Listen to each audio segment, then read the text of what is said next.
Oli eyo teekateeka kujja Mubwakadama, oli eyo kirowoozaako oba oli muteekateeka ekirowoozaako, oli eyo oyina muganda wo oba mukwano gwo ayagala okujja Mubwakadama. Eno vidiyo nkusaba obe ng'ogimumpeera. Oba gwe wenna agirabye nga oli n'enteekateeka ezijja ku kyeyo, gisharingireko mukwano gwo. Naye nga mbalamusako n'ekiramuso ekisinga obulungi nti assalamu alaikum wa rahmatullahi wa barakatuhu. Ab'enzikiriza endala ne mbabuuzaako buli omu mu nzikiriza ye. Nga bulijjo amanya aba Shifah the Hustler. Gwe omupya ne nkusaba mukwano obeere ng'osubscribinga swapu eyo gyempe. Togiremera toddayo nayo. Ne nkusaba okone ne kade antoleme kubeera nga osubwa videos zange. Gwe wena yeetaze ebintu by'Abakadama kalira bukalizi kweno channel. Omukadde ky'okola ky'amaanyi webale kubeera nga ate tokowa kumpagira, webale kulikinga video zange, commentinga wamu n'okusharinga.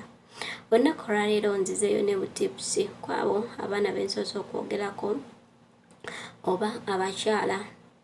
Mwana ali eyo yeteekateeka okujja, ayagala okujja, oluusi gy'agenze tebamubulidde biki by'olina kutwala, kusaba kalira bukkalize buli kimu ogenda kuba okimanya biki by'olina okujja nabyo, biki by'otalina kujja nabyo, era olina kubipaakinga otya.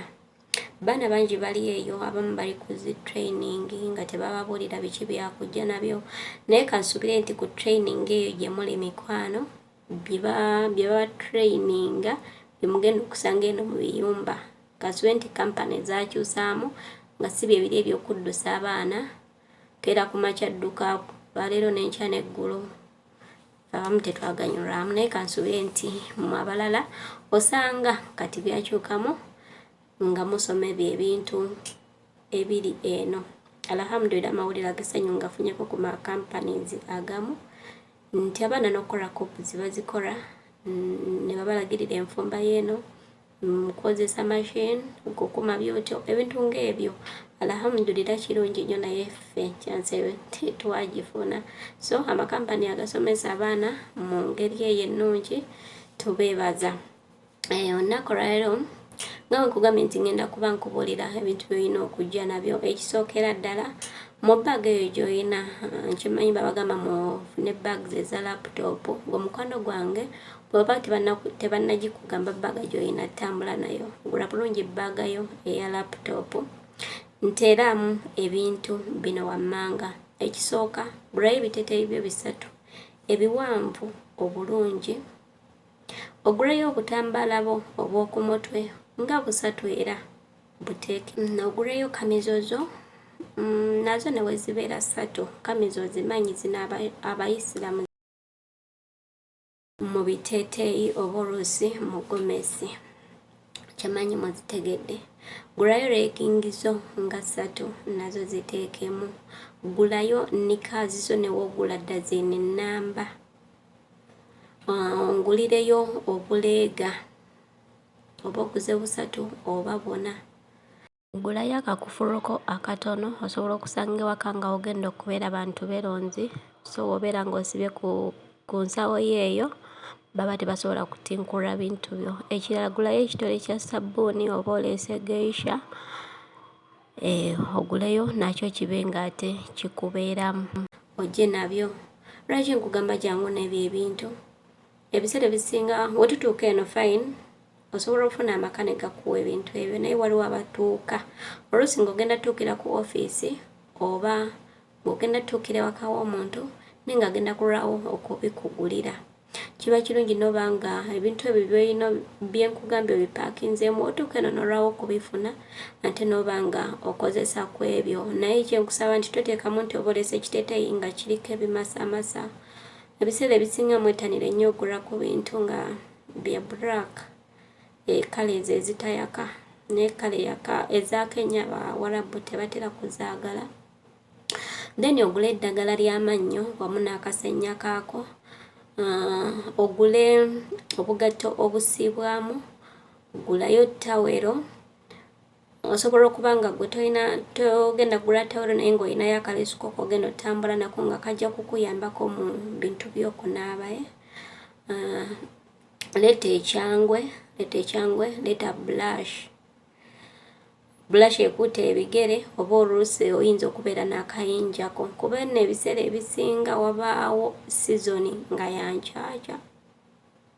yankyaca nga oba tolina blush oba kiyinja kiba kiyinza okukuzibuwaliramu bimpakingire nteramu stocks neogulayo pairs nga 3 naye togula pairs neno za luwewere nedda gula pairs engumu olw'ensonga nti ebiseera ebimu tutera okubeera nga tuli mu winter kati ezo ziba zikuyambako okufunako ku bbugumu then gulayo jampa oba jaketi enakuyambako mu biseera bya winter ate n'ekirala jaketi eyo obeera olinnye ennyonyi nga ensawo ziri zigenze gisigaze mu ngalo olw'ensonga nti mu nyonyi mubeeramu empewo oluusi eyinza okuba okukuyisa obubi.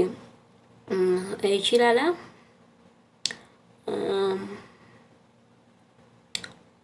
pakingayo pads then n'ekisanirizo ky'enviiri. Ebiseera ebisinga tujja enviiri tuzisazeeko n'olowooza nti ogenda kubeera eno nga nsale nedda mukwano obeere n'enviiri ne zikutuumuukako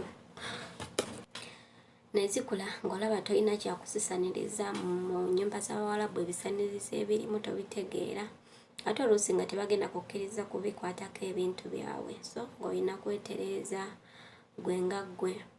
Obeera omaze oteekamu ebyo ebintu mpozi kyemba neerabidde mukwano gwange alaba vidiyo eno ng'oli ku kyeyo ojja kukintera mu comment section. Omuntu yenna omupya ayagala okumanya ebyokupaakinga abeere nga ate nakyo akissaamu. Then ebintu byotalina kuleeta. By the way ne kano kakulu nakakolako video nagikolako naye kanziremu nkagambe mukwano gwange. Wobeera ku office eyo batuwa t-shirt eyo tebakuwa kyambalo oba kimuli.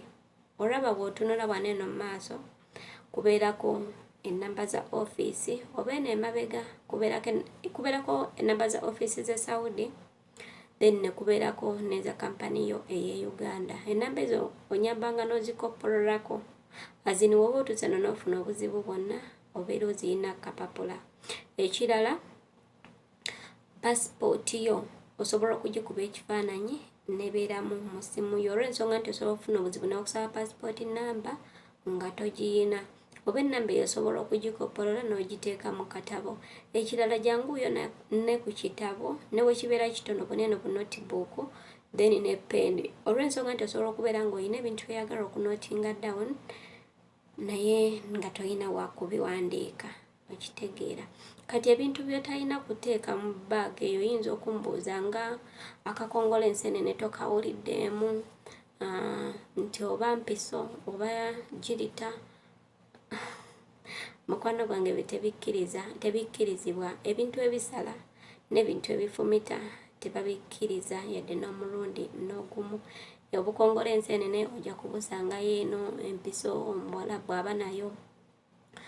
Era bw'otuuka eno nga omusabirawo ebintu omugamba siina kyendeese era wabeera nga muntu ajja kubeera mulungi ebiseera ebisinga bakutwalirawo oba agendayo n'abikushopingira n'abikuleetera ewaka. Bw'obeera otidde okubisabirawo osobola okuba nga okyakozesa ku bibi ebyo naye nga wiiki tennaggwako oba nga tonnakwata wiiki yakubiri olina okumutegeeza nga bukyali nomanya omuntu gw'oli naye. Then ekintu ekirala mpozi kyesikugambyeko ku paakinga ebizigo bino bye twesiiga osobola okubipaakinga. Osobola okubeerayo ne kamuchina bweneno omuchina bwe twesiiga ewaffe e Uganda babuyita buvanisi nze nakatuma kamuchina nobeera ng'okeesigako oluusi osobola okukwatibwa ssenyiga ne kakuyambako. Kyeneerabidde mukwano gwange kintere mu comment section awo. Tube nga tukwasiza wamu ante emirimu gino abaana battu tubayambe babe nga balabika okujja ku kyeyo nga buli kimu baze nakyo. Mpozi n'ekirala osobola okuba nga oyinayo eyo obuserabo n'akaseera ako nako osobola okapaakinga naye ko si katteeka nti woba tokanywedde tobeerawo just obeera owulira okaagala. Kuba waliwo mu nnyumba gy'ogenda okugenda ng'olina eddembe lyo nga wandiyagadde okukanywa ng'ogenda mu kyungu n'okola by'oyagala. kiba kikuyambako. Ebintu ebyo genda bipakinga otya. Olaba zino ngoye mwana ngatto, mwana anika, mwana bikoze bitete ebyo tebirina buzibu, naye eddagala ly'amannyo, akasenya, ebizigo, ebintu ebyo binteere mu ngoye wakati mu nsawo egenda okuyita wansi seno gy'ogenda kutambula nayo gye tuyita handbag. Nedda mu nsawo, okuba wotutuuka ku airport wali ensawo zo ne bamala ozipima baziteeka wansi, era awo wennyini ku reception bakubuuza mu bag oyinamu ekintu ky'oyagala okubeera ng'ojjamu. Osobola okuba nga oluusi mwe muli jampayo oba jaketi yo nga we nakugambye oba kaleesuko, osobola okubeera ng'obijjamu n'obyeyambisaako mu nnyonyi. Naye ng'ebizigo busenya bikoze bitya, ebyo bipakinge wansi eyo oba wakati mu ngoye. We bakubuuza nti oyinamu ebizigo, omugamba siinamu bizigo, kuba abaana abamu waliwo ekiseera abanamu babagirangako ebizigo ku airport, naye kansuubire nti ogwo omuze gwavaawo kuba twali tukikomplaininzeeko okwo.